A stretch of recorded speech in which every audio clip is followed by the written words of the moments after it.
projects with it for a range of clients. What's next in SharePoint? Unfortunately, Microsoft usually, if you're used to the Microsoft world, there's usually lots of leaks. You know, I know there's a water company here, but I'm still going to say it. You know, there's more leaks from Microsoft usually than your average water company, that has unfortunately seemed to have changed. They're moving towards the sort of Apple model where they have the sort of rah-rah, big bang launch, and the result of that is the next day the share price of the company ups by $10 per share. So that the normal flow of information around the next version is substantially less. Fundamentally, what the next version will give us is substantially improved social networking capabilities. Yeah. So if your applications are much more around that sort of area, then you're going to get very excited. If, like me, you're more interested in information architecture and management of information and governance and compliance, then you probably won't be so excited. But there are some things. There's one item down there which is flexible navigation based on taxonomy hierarchy.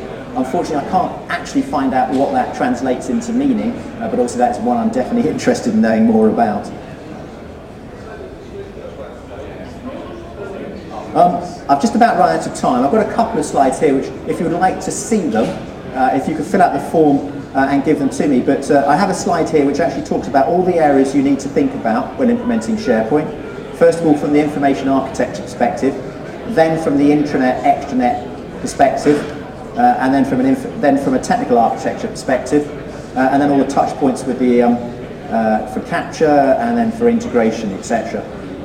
One thing I would say is that Microsoft have got very good integration between Office and SharePoint. They completely missed the boat on their integration with Outlook. It is pretty well impossible out of the box to ensure that you can maintain a good environment for governance around just using native Outlook and SharePoint, hence the need for plugins for that. I've also got a brief slide of the methodology that we run through, which is the next one, but I've also got a slide here which talks about all the capture points into content, so into SharePoint, so including things like where the multifunction devices fit in, so there's that slide. And finally there's a slide on our methodology as well, which we use to actually implement SharePoint. Okay, I have run out of time. Has anybody got a quick question? Okay, I've got a round table session next, which will be over in the far corner.